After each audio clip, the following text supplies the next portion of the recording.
despiadado, decidido y letal. Es uno de los más grandes militares tácticos que el mundo ha conocido. Brillante estratega, comanda ejércitos dispuestos a matar por él y morir por él. Todo por la mayor gloria de Grecia. Él es Alejandro Magno. En el siglo IV a.C., Alejandro gobierna más de la mitad del mundo conocido. Pero no es suficiente. Él quiere más. Hambriento de expandir su imperio, Alejandro desea fervientemente su próxima conquista, India. El impedimento del líder griego son 2 inmensos ríos y 3/4 de millón de soldados indios.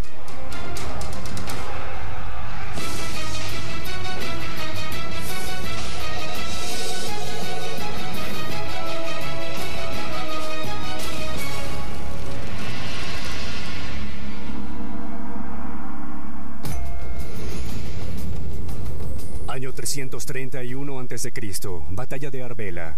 Casi 50.000 griegos luchan con su enemigo de toda la vida, los persas. Por cientos de años, estas 2 superpotencias se han hecho derramar sangre mutuamente. Los griegos están en desventaja 2-1.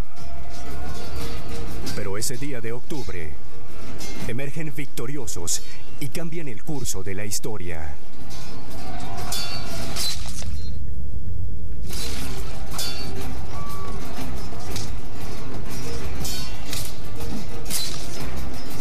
El crédito es de la destreza táctica de un comandante de 25 años. Alejandro Magno. Es su momento de gloria. Alejandro tiene un aura irreal que lo envuelve. Es apuesto, de contextura fuerte y musculosa, y es extremadamente carismático. Sus tropas básicamente lo adoran. En menos de 5 años, se las arregló para ejecutar un plan estratégico de grandes dimensiones para invadir Persia y destruir el imperio persa. En 5 años logró suprimir su propia oposición interna y finalmente logró forzar una cataclísmica batalla en el moderno Irak, en las planicies de Arbela, donde destruyó lo que quedaba del ejército persa. Luego, por derechos de conquista, se convirtió en emperador de toda Persia. Algunos creen que el linaje de Alejandro lo destinó a la grandeza. Se cree que descendía de Hércules por la rama paterna y de Aquiles por la rama materna. El imperio de Alejandro ahora se extiende desde Grecia hasta Egipto y lo que hoy día es Afganistán. Es uno de los más grandes en la historia del mundo. Pero el apetito de poder y gloria de Alejandro es insaciable. 5 años después de derrotar a los persas, Alejandro está listo para vencer a un nuevo oponente. Se aposta con sus 32.000 experimentados soldados en las riberas del río Indo, a la espera de su próxima conquista, India. Han sido 8 años muy atareados para Alejandro, quien no llega a los 30. Y es emperador de Persia tras la derrota del poderoso ejército persa en una sangrienta campaña. Es faraón de Egipto. Y ni siquiera empuñó una espada allí, pues ellos solo se rindieron. Ahora está tocando las puertas de India. Desde una perspectiva geográfica y táctica, el problema es llegar a India. Hay que cruzar 2 importantes ríos, el río Indo y el Hidaspes. Para la mayoría de los ejércitos, estos ríos serían demasiado difíciles de superar. Pero no para Alejandro, cuyo sentido de previsión y planificación es legendario. Un par de años antes, ordenó traer carpinteros navales del área costera de Siria para construir embarcaciones que transportaran sus tropas por el río Indo. Una vez que Alejandro cruza el Indo, debe enfrentarse al rey Ambi, gobernante de Taxilia. Taxilia es la capital del estado de Paniab, que se encuentra entre los ríos Indo e Hidaspes. Ambi puede hacer una de 2 cosas. Puede luchar y ver su ciudad aniquilada y probablemente ser linchado. Alejandro era conocido por sentar ejemplos con los líderes de la oposición, haciéndolos padecer muertes lentas, dolorosas y muy públicas. O puede dejarse llevar, preservar su ciudad e incluso hasta salvar su trono. Ambi sabiamente evita la confrontación. Alejandro cruza el río y ocupa Taxilia sin esfuerzo, convirtiéndola en una base de operaciones para su invasión a India.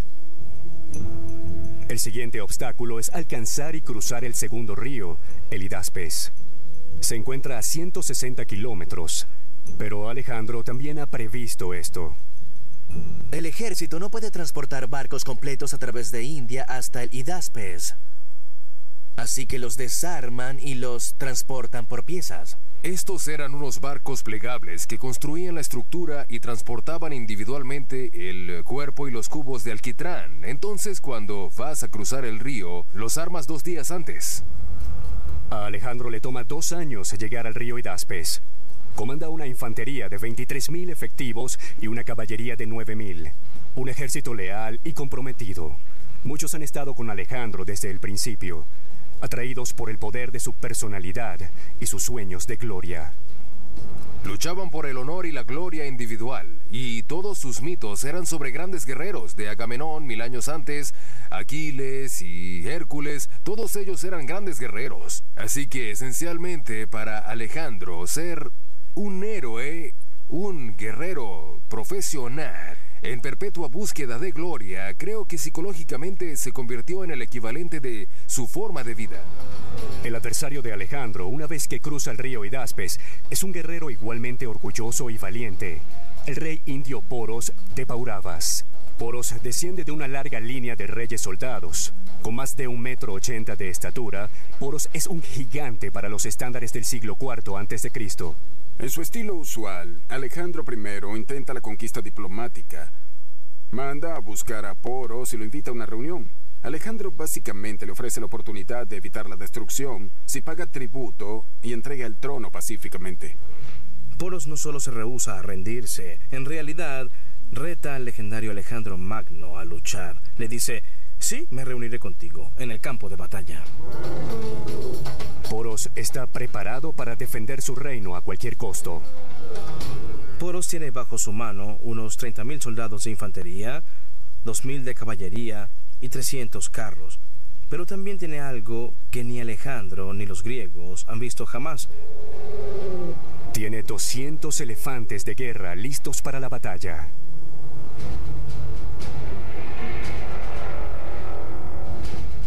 El elefante era un instrumento de guerra muy desarrollado en el ejército indio. Llevaba 10 años entrenar un elefante y estaban muy bien entrenados. Respondían a llamados por nombre, respondían a silbidos y peleaban. Así que, si imaginamos lo que sucede, tenemos a Poros en el extremo oriental del Hidaspes, listo para impedir que Alejandro cruzara. Y en el banco occidental tenemos el ejército de Alejandro, y en medio pasa el ancho, profundo y rápido río Hidaspes. Alejandro se enfrenta a un gran reto. ¿Cómo hacer que sus 32.000 soldados crucen el embravado río manteniendo a la vez el importante elemento de sorpresa? ¿Pero cómo? Si cruza justo frente a las narices de Poros, sus soldados serán presa fácil. El ejército indio los atacará fácilmente con sus flechas en medio de la corriente o cuando intenten llegar al otro lado. Alejandro necesita un plan táctico y pone en marcha lo que será un increíble juego del gato y el ratón con Poros. Cuando dudes, engaña y disimula. Él inició el simple acto de pedir cereales a sus líneas de abastecimiento logístico. Las cargas de cereales comienzan a llegar. La razón para eso es psicológica. Es finales de primavera, principios del verano. La conclusión es que no tienen intención de cruzar hasta más tarde en la temporada de campaña, cuando la corriente y la profundidad del río disminuyan. Ahora que Poros está convencido de que el cruce no sucederá hasta la siguiente temporada, Alejandro moviliza a sus hombres. La segunda parte del engaño fue comenzar a mover elementos de su ejército, principalmente caballería, aunque también infantería, y hacerlos marchar a las riberas del río arriba y río abajo. Al principio ¿Qué le decía esto a Poros? Está buscando un lugar para cruzar. Puede que lo use en el futuro, pero está buscando un lugar para cruzar. Esto es bueno. Averiguaré dónde va a cruzar y lo que haré será desplegar mis fuerzas contra él. Así que Poros toma su ejército y sigue a Alejandro por el banco opuesto. Poros imita los movimientos de las tropas griegas con todo su ejército. Esto se prolonga por una semana o dos y Alejandro siempre regresa al campamento, hasta el punto en que Poros concluye que esto no tiene sentido. Puede que él esté buscando un lugar para cruzar, pero de cualquier manera no es necesario movilizar todo el ejército de un lado a otro. Así que lo que hace, en vez de seguir lo mismo, es apostar piquetes en el otro lado del río. Esto es exactamente lo que Alejandro quiere. A continuación, ordena a sus hombres iniciar el segundo paso de su bien planificada campaña. Su misión, encender fogatas, hacer ruido y atraer la atención hacia sí mismos cada noche. Lo que Alejandro está haciendo es condicionar al ejército de Poros al ruido a lo largo del banco del río. Alejandro en este momento ha alcanzado una ventaja táctica importante. ¿Cuál es? La habilidad de movilizar su ejército de un lado del río sin provocar una gran respuesta táctica de parte del enemigo. En esencia, ha bajado el nivel de ansiedad y ha disminuido la atención de Poros y su ejército. Finalmente, tras 2 meses, bajo el manto de la noche, Alejandro lidera un contingente de soldados fuera del campamento. A causa de cómo ha sido condicionado, Poros apenas se da cuenta. Alejandro nunca tuvo la intención de cruzar el río. Todo lo que ha hecho hasta ahora es establecer un escenario para cruzar el río sin alertar a los indios, ganando de ese modo ventaja técnica. Es absolutamente brillante. Él ya sabe exactamente dónde va a cruzar y va a cruzar esa noche. Lo que hace es tomar una fuerza de 10.000 soldados de infantería, 6.000 de caballería griega y otros 1.000 arqueros de caballería ligera, y se mueve 27 kilómetros río arriba.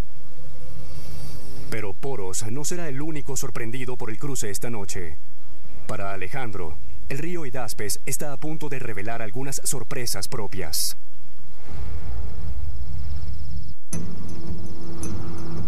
Medianoche, año 326 a.C. Alejandro Magno está a punto de liderar casi 20.000 soldados a través de un furioso río en India. Es una sorpresa que se ha gestado por 2 meses. Horas antes, Alejandro ha llevado sus fuerzas a 27 kilómetros de su campamento principal, río arriba en el Hidaspes. Es allí donde cruzará. El ejército de Alejandro es una máquina de guerra bien aceitada y experimentada. Por buena parte de una década han estado mejorando y modernizándose con cada encuentro militar. Uno de los más grandes retos se presentó 3 años antes contra los nómadas de Asia Central. La batalla se desarrolló cerca de Bactria y Sogdiana, hoy día Afganistán y Pakistán, provincias del lejano oriente del Imperio Alejandrino.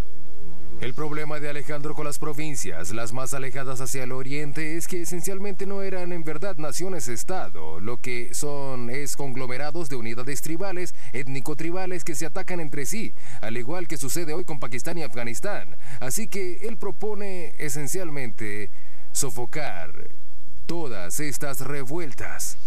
Los centroasiáticos son tribus nómadas pastorales de las cercanías del mar Caspio. Son buenos tiradores y son rudos. Hay que ser así para sobrevivir en las montañas de Afganistán.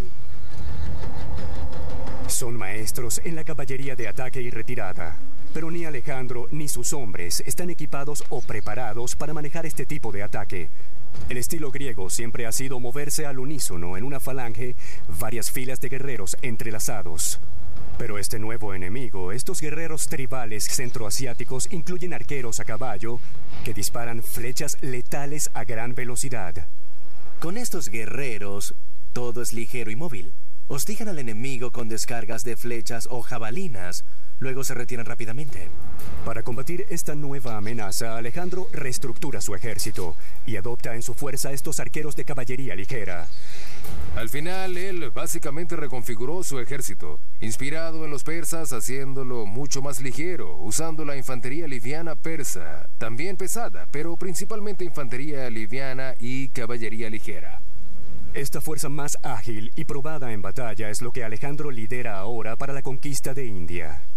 Al final de una guerra de guerrillas de 2 años, en las provincias orientales y habiendo alcanzado el éxito, Alejandro vuelve sus codiciosos ojos más al oriente, hacia la India. Pero sabe que se enfrenta a un formidable oponente. El ejército del rey indio Poros tiene una larga y sangrienta historia. India para la época se divide en 16 reinos regionales, luchando constantemente entre sí por el dominio. La guerra era el estado normal de las relaciones. Tan pronto como un rey ganaba el poder, comenzaba a atacar a sus vecinos. La tradición bélica india puede remontarse a más de 1000 años con la llegada de las tribus arias de Eurasia Central.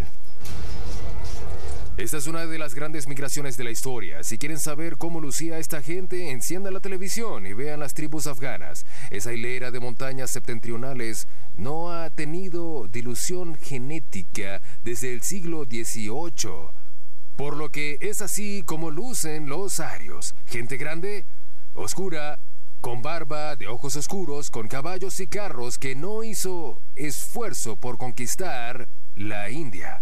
Los estudiosos todavía debaten mucho acerca de los arios. Sabemos que eran fuertes guerreros y los que introdujeron el caballo y el carro en el subcontinente indio. Los carros aportan movilidad y velocidad al campo de batalla y permitieron a los arios conquistar gran parte del subcontinente. También sabemos que un milenio después de la invasión aria, India es gobernada por una clase guerrera cuyas tribus están constantemente en guerra entre sí.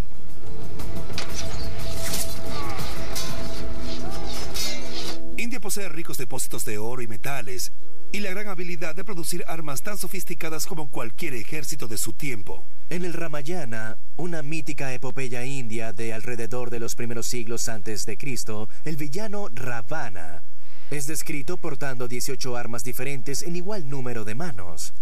Tiene una jabalina, una hoz, 3 tipos distintos de hachas de batalla. Lo que te imagines, él lo tiene. Y ese arsenal es representativo de lo que los distintos ejércitos indios usaban en ese momento. Los antiguos reinos indios perfeccionaron el arte de la guerra. Es un arte que Poros ha dominado. Ahora espera defender a India del último invasor extranjero, Alejandro. Poros cree que todavía está a tiempo de descubrir cuándo Alejandro cruza el Hidaspes, pero ha sido embaucado. Alejandro está cruzando a 27 kilómetros río arriba.